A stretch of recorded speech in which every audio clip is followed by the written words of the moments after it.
देश का सर्वांगीण विकास करने में महत्वपूर्ण भूमिका निभाने वाले रतन टाटा कहा करते थे कि मैं सही निर्णय लेने में विश्वास नहीं रखता, मैं निर्णय लेता हूं और फिर उन्हें सही बनाता हूं।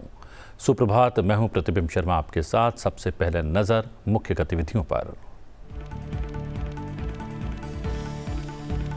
उद्योगपति रतन नवल टाटा का 86 साल की उम्र में निधन।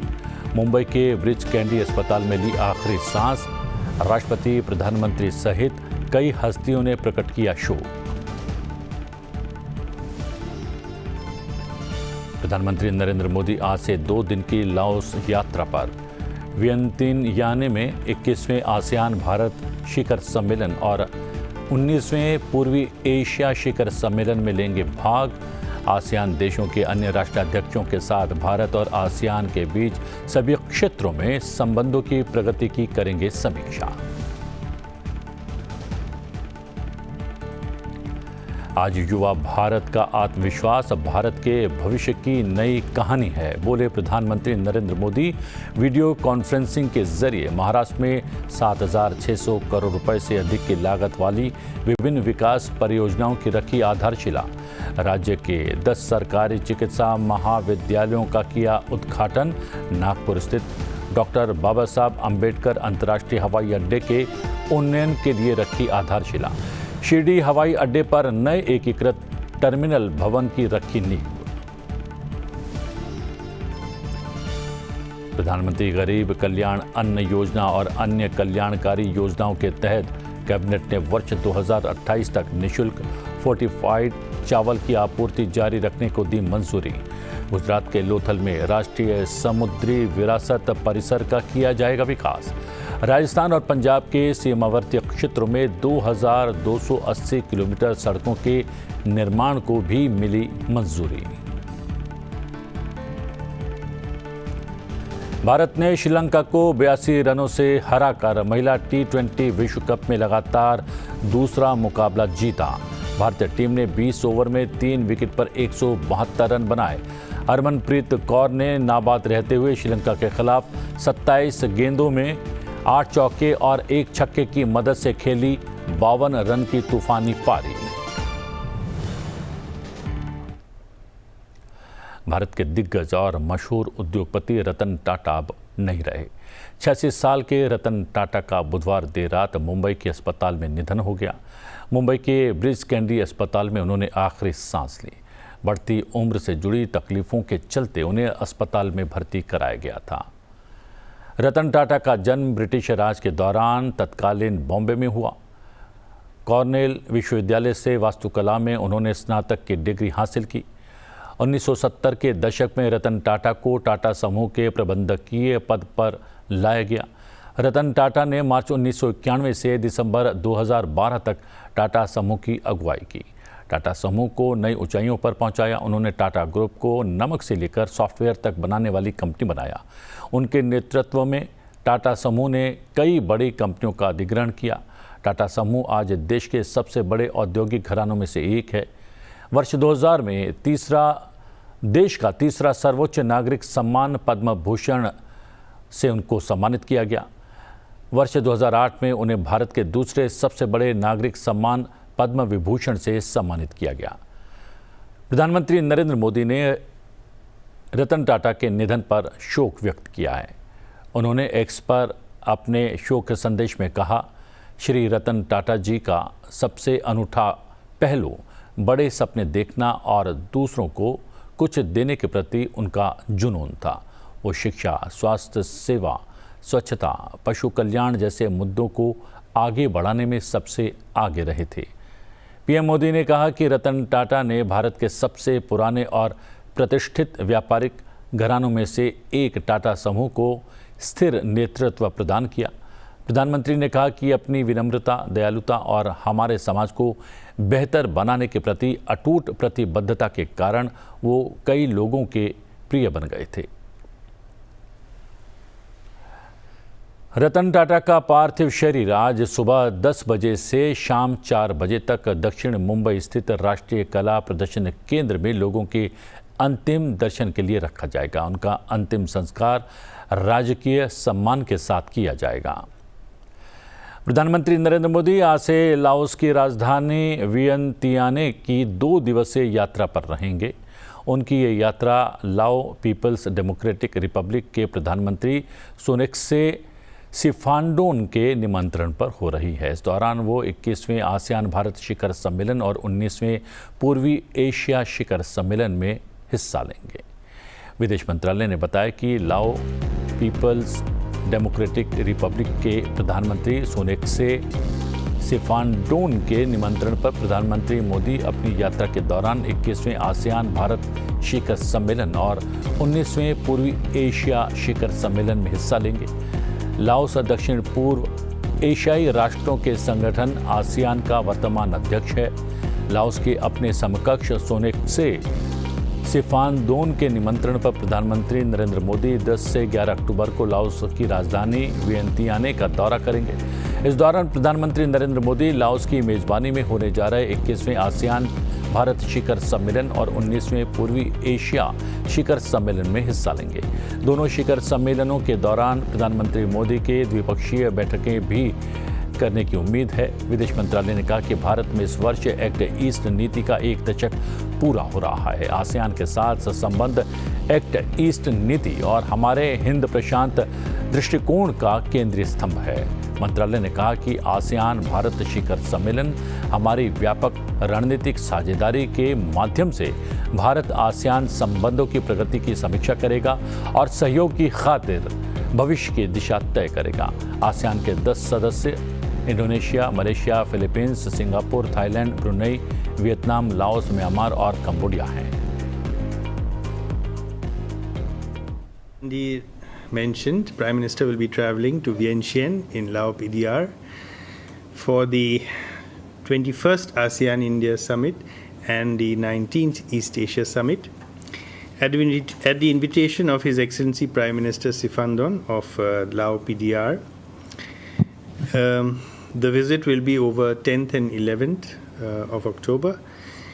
We attach great significance to all ASEAN-related mechanisms. This will be Prime Minister's 10th attendance at a ASEAN-India Summit.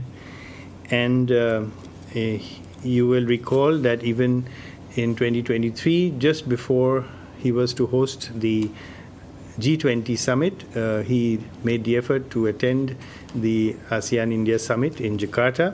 That shows the commitment that we have to the ASEAN-related mechanisms. And the significance of this particular summit will be that it is the 10th anniversary of Prime Minister's Act East policy. Prime Minister will, along with other heads of state and government of ASEAN countries, review the progress in the relations between India and ASEAN over this time, and they will chart the future direction of our relationship. We will be expressing our support for the chair's theme, which is connectivity and resilience.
इससे पहले बुधवार को प्रधानमंत्री नरेंद्र मोदी ने video conferencing के माध्यम से महाराष्ट्र में 7,600 करोड़ रुपए से अधिक की लागत वाली विभिन्न विकास परियोजनाओं की आधारशिला रखी। इस अवसर पर प्रधानमंत्री ने कहा कि महाराष्ट्र के इतिहास में कभी भी विभिन्न क्षेत्रों में इतनी तेज गति से और इतने बड़े पैमाने पर विकास नहीं हुआ है। कांग्रेस पर आरोप लगाते हुए प्रधानमंत्री ने कहा कि उनके शासनकाल में विकास की मौजूदा गति और पैमाने के अनुरूप भ्रष्टाचार फैला हुआ था। आज महाराष्ट्र को 10 मेडिकल कॉलेज की सौगात मिल रही है।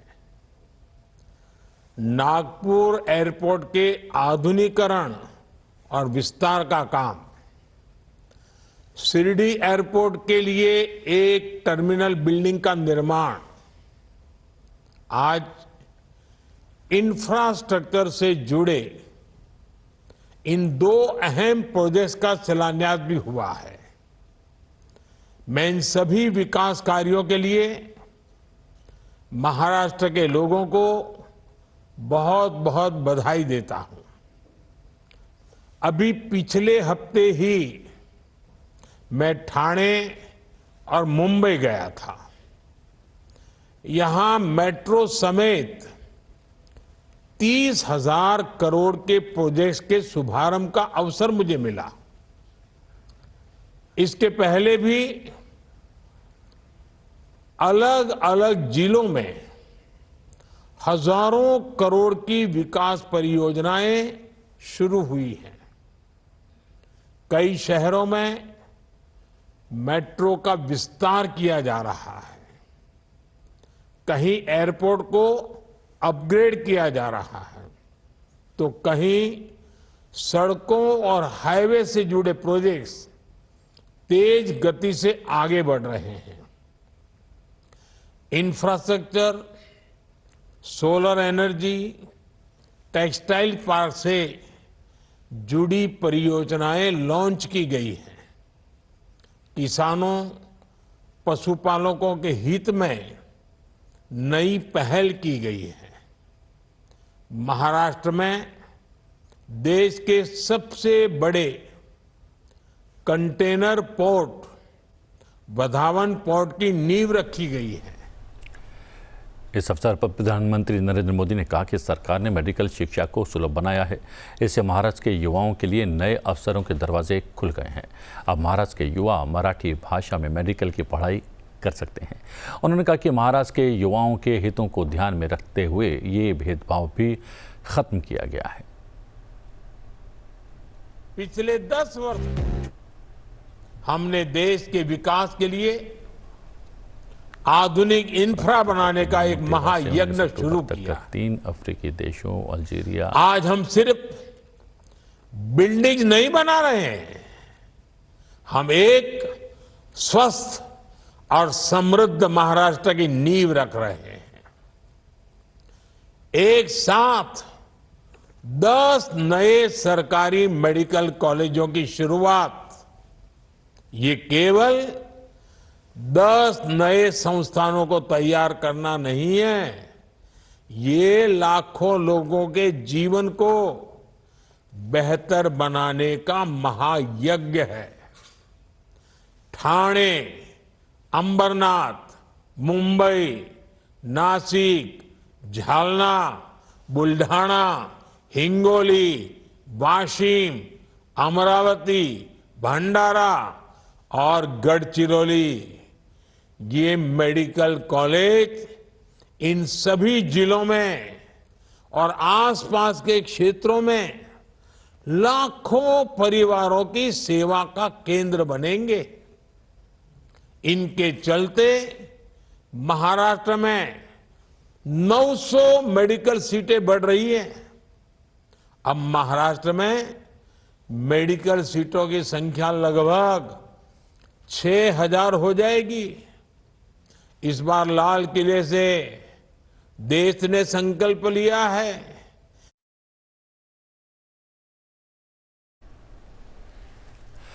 राष्ट्रपति द्रौपदी मुर्मू 13 से 19 अक्टूबर तक 3 अफ्रीकी देशों अल्जीरिया, मॉरिटानिया और मलावी की यात्रा पर रहेंगी। ये किसी भारतीय राष्ट्राध्यक्ष की इन 3 अफ्रीकी देशों की पहली यात्रा होगी। राष्ट्रपति द्रौपदी मुर्मू की ये यात्रा भारत अफ्रीका के बीच बढ़ती साझेदारी का एक महत्वपूर्ण हिस्सा होगी। ये यात्रा अफ्रीकी संघ के पिछले साल भारत की अध्यक्षता में G20 शिखर सम्मेलन में इसका सदस्य बनने के बाद हो रही है।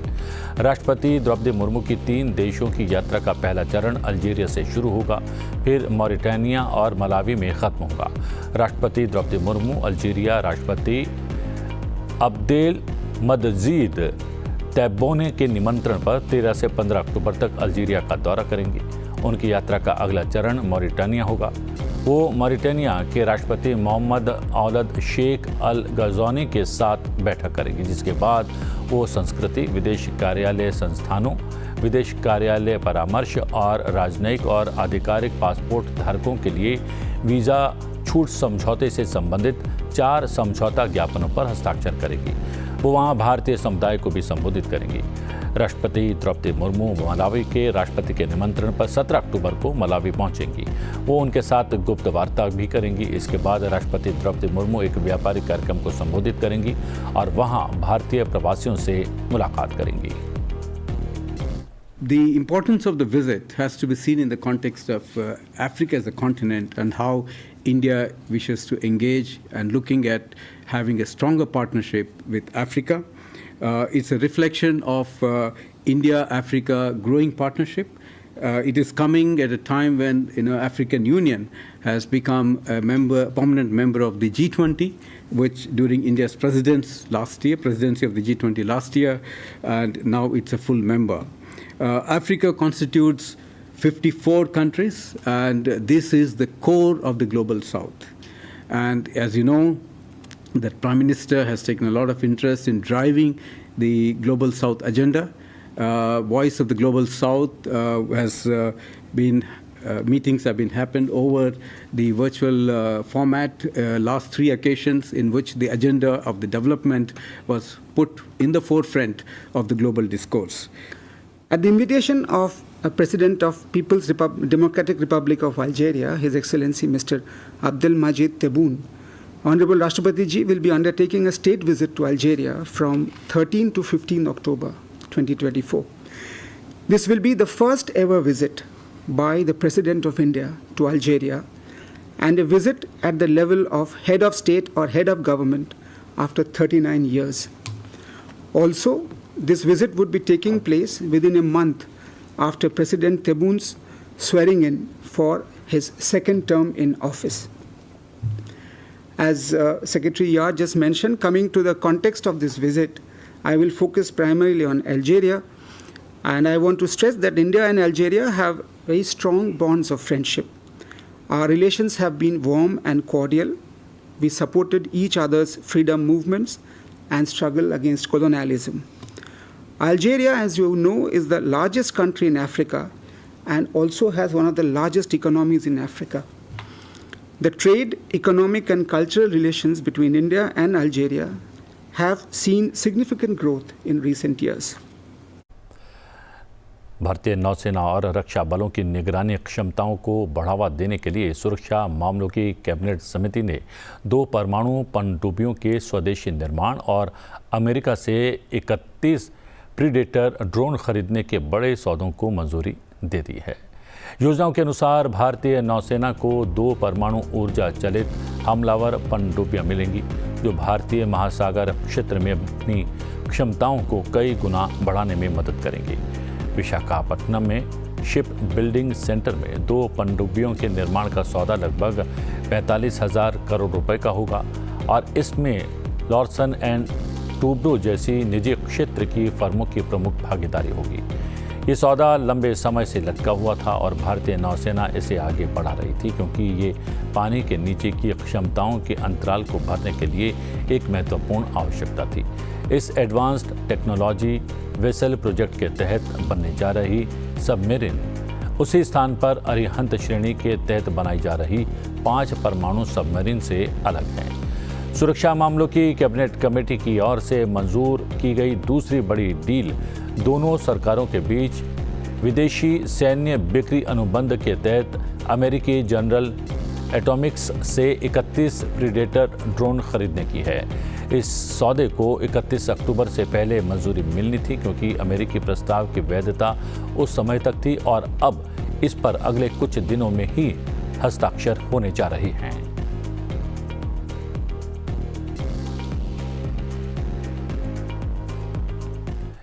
केंद्र की नरेंद्र मोदी सरकार ने गरीब जनता के लिए बड़ा फैसला लिया है। अब गरीबों को अगले 4 साल तक मुफ्त अनाज मिलता रहेगा। केंद्रीय कैबिनेट ने विकास भी विरासत भी योजना को भी स्वीकृति प्रदान कर दी है। इसके अलावा केंद्रीय कैबिनेट ने देश की सीमाओं में लगे इलाकों, खासतौर पर पंजाब और राजस्थान में आधारभूत ढांचे के निर्माण के लिए विस्तृत निर्माण योजना को मंजूरी दे दी है। इसके तहत राजस्थान और पंजाब के सीमावर्ती इलाकों में 2000 किलोमीटर से अधिक नया रोड नेटवर्क तैयार किया जाएगा। इससे देश के अन्य रोड नेटवर्क को भी जोड़ा जाएगा। मोदी सरकार 80 करोड़ लोगों को मुफ्त राशन तो मुहैया करा ही रही है, साथ ही न्यूट्रिशन सिक्योरिटी पर खासा जोर दिया जा रहा है। पोषण की दिशा में मोदी कैबिनेट ने प्रधानमंत्री गरीब कल्याण योजना और अन्य कल्याणकारी योजनाओं के तहत मुफ्त फोर्टिफाइड चावल की आपूर्ति जुलाई 2024 से दिसंबर 2028 तक जारी रखने का फैसला लिया है। इस फैसले से एनीमिया और सूक्ष्म पोषक तत्वों की कमी की चुनौती से निपटने में मदद मिलेगी। 17,082 करोड़ का टोटल इस पे इन्वेस्टमेंट किया जाएगा। इसका पूरा खर्चा केंद्र सरकार वहन करेगी और इसमें ये एक्सपेक्टेशन है कि देश में एनीमिया और माइक्रो न्यूट्रिएंट डेफिशिएंसी, ये दोनों बड़ी जो प्रॉब्लम्स विशेषकर महिलाओं में और विशेषकर जो हमारे ऐसे वंचित वर्ग है, गरीब वर्ग है, उन सब में ये जो प्रॉब्लम देखी गई है उसको बड़े तरीके से बड़े पैमाने पे एड्रेस किया जा सकेगा। इसके साथ ही एक अन्य अहम फैसले में गुजरात के लोथल में एक राष्ट्रीय समुद्री विरासत परिसर विकसित करने को मंजूरी दी गई है, जिसका उद्देश्य समृद्ध और विविध समुद्री विरासत को प्रदर्शित करना और दुनिया का सबसे बड़ा समुद्री विरासत परिसर बनाना है। पूरे भारत की रिच और डाइवर्स मैरीटाइम हेरिटेज को दिखाना और वर्ल्ड का सबसे लार्जेस्ट मैरीटाइम हेरिटेज कॉम्प्लेक्स बनाना, ये एक बहुत बड़ा संकल्प है। कई इसमें यूनिक फीचर्स होंगे। एक लाइट हाउसेस का म्यूजियम होगा, शिप बिल्डिंग का एक्सपीरियंस होगा, डॉक्स होंगे और लोथल का जो टाउन का उस टाइम का जो पूरा डिजाइन था, वो कंप्लीट टाउन का डिजाइन वहां पे बनाया जाएगा। साथ ही एक अन्य फैसले में सीमावर्ती क्षेत्रों में बुनियादी ढांचे को मजबूत करने की दिशा में निर्णय लिया गया है। कैबिनेट ने राजस्थान और पंजाब के सीमावर्ती इलाकों में 4,406 करोड़ रुपए के निवेश से 2,280 किलोमीटर लंबे सड़क नेटवर्क के निर्माण को भी मंजूरी दी है। करीब 4,400 करोड़ का इसमें इन्वेस्टमेंट आएगा, 4,406 करोड़। बहुत बड़ा इम्पैक्ट पड़ेगा बॉर्डर एरियाज में, लाइवलीहुड पे, कनेक्टिविटी पे, ट्रांसपोर्टेशन पे, लोगों के आने जाने में, एजुकेशन के लिए, हेल्थ केयर के लिए, ट्रेड के लिए, हर तरीके से अपने सोशल नीड्स के लिए जो ट्रैवल की एक बहुत बड़ी फैसिलिटी इससे बनेगी। और बहुत ध्यान रखा गया कि जो हाईवे नेटवर्क देश भर में डेवलप हो रहा है उसके साथ इसको इंटीग्रेट किया जाए। गौरतलब है कि देश में सीमावर्ती क्षेत्रों के विकास के लिए मोदी सरकार विशेष ध्यान दे रही है। कैबिनेट के इस फैसले से इन क्षेत्रों में आवाजाही तो आसान होगी ही, वहां के निवासियों के लिए रोजगार के मौके भी बढ़ेंगे। और बात T20 महिला विश्व कप की। पहला मैच न्यूजीलैंड से गंवाने के बाद भारतीय महिला क्रिकेट टीम ने महिला T20 विश्व कप 2024 में दमदार वापसी की है। भारत ने श्रीलंका को 82 रनों से हराकर महिला T20 विश्व कप में लगातार दूसरा मुकाबला जीत लिया है। भारतीय टीम ने 20 ओवर में 3 विकेट पर 172 रन बनाए। जवाब में श्रीलंका की टीम 19.5 ओवर में 10 विकेट पर 90 रन पर आउट हो गई। इस मुकाबले में अरुंधति और आशा ने 3-3 विकेट चटकाए। वहीं रेणुका को 2 विकेट मिले, जबकि श्रीलंका और दीप्ति को 1-1 सफलता मिली। हरमनप्रीत कौर ने नाबाद रहते हुए श्रीलंका के खिलाफ 27 गेंदों पर 8 चौकों और 1 छक्के की मदद से 52 रनों की तूफानी पारी खेली।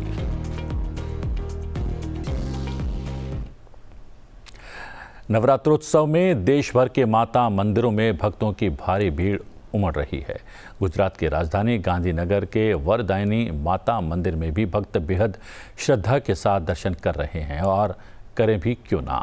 हजारों वर्ष पूर्व पांडवों ने भी अपने वनवास काल में इस मंदिर में आकर वरदायिनी मां से वरदान मांगा था। चलते चलते जानते हैं और दर्शन करते हैं इस प्राचीन मंदिर के। मुझे दीजिए आज्ञा। नमस्कार।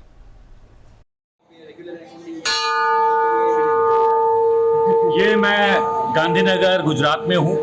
माँ वरदायिनी का मंदिर है। नवरात्रि चल रहे हैं और नवरात्रि के पावन अवसर पर माँ वरदायिनी के इस मंदिर में भक्तों की भीड़ आती है। मैं भी यहाँ पर दर्शन करने के लिए आया हूँ। चलते हैं आपके साथ, हम भी दर्शन करते हैं माँ वरदायिनी। कहा जाता है ये पांडवकालीन मंदिर है, 5000 वर्ष प्राचीन है। और ये भी कहा जाता है जब वनवास मिल गया था सभी पांडवों को, तब उनको शस्त्र रखने का अधिकार नहीं था, तो उन्होंने अपने सारे शस्त्र इसी मंदिर के समीप वो एकत्रित करके छुपा कर रख दिए थे।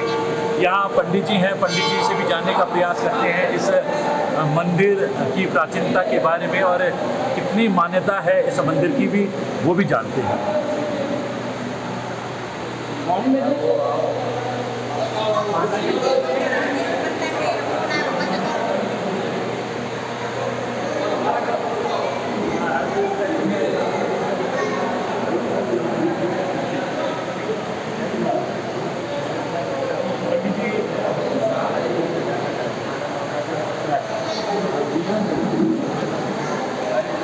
पंडित जी, कितना प्राचीन है मंदिर? मंदिर तो 5000 साल पुराना है। ये पांडवों के साल से ये माता जी का, ये वरदायिनी माता इनका नाम है। पांडवों को वरदान दिया तो उनका नाम वरदायिनी पड़ा। और ये 5000 साल से ये दूसरी परंपरा, ये माता जी का वो पल्ली रथ है। पल्ली रथ 5,500 साल से गांव में सबसे ही चपले यानी बाँस बोलते हैं, मेला बोलते हैं ना, माँ बाँस, वो बाँस में अल्लाह बोलते हैं ना। तो उधर क्या है, सब मानता का घी खाली पी पाता है ना, ट्रैक्टर की ट्रॉली वो सब रखा जाता है। लाखों भक्त आते हैं आसू उनके दिन, और उस दिन रात को पल्ली निकलती है। सब मानता का घी लेके आते हैं, वो वासन में अर्पण करते हैं और माँ का रथ रात को निकलता है, पूरे गांव में घूमता है। सुबह में इधर आता है, सब चपले पे माता जी का रथ खड़ा रहता है और घी का अभिषेक होता है। और माता जी को अब ऐसे सजा के अपनी बेटी को जैसे देखते वैसे सजा के पूरे गांव में घुमाते। ये पांडवों ने जब वनवास के टाइम, उनको जो वनवास के टाइम जो लास्ट ईयर था, जो उनको वनवास के टाइम जो उनको छुपा रहना था, जो कौरव अपने वो देख लेते तो उनको वनवास फिर से जाना पड़ता था। तो इसलिए पांडवों ने जंगल में आए तो बलिदान नाम का ऋषि था। ऋषि ने बताया कि उधर बकरी है ना, उधर शक्ति है, वो आपको उसका उपाय बताएगी। तो पांडव और द्रौपदी माता जी के शरण में आए और माता जी ने बोला कि आपके अस्त्र वस्त्र शस्त्र मुझे सब दे दो और अपना वेश पूजा बदल के, नाम बदल के कौरव की विराट नगरी में जाके आप रहो और आपको कोई पहचान नहीं था। और अज्ञातवास में रहना था, मालूम है ना, 1 साल छुपा रहना था, अज्ञातवास बोलते हैं उनको। तो अज्ञातवास में 1 साल कौरव की विराट नगरी में रहे तो उनको कौरव नहीं पहचान पाए। उनका वनवास 14 वर्ष का पूरा हुआ। बाद में उन्होंने इधर आके माता जी को खुश करने के लिए पंचबली यज्ञ किया और ये 5 पांडवों के 5 खुद की पल्ली रथ बनाए सोने का उस टाइम, और फिर उन्होंने निकाला। तब से परंपरा चलती है। बाद में इधर सिद्धराज सोलंकी ने मारवाड़ के राजा को हराने का माता जी ने आशीर्वाद दिया, तो वो जीत के आया मारवाड़ सिद्धराज सोलंकी। तब उन्होंने पहला मंदिर उन्होंने बनाया सिद्धराज सोलंकी। बाद में राजाओं, पहले पांडव आए फिर राजाओं आए।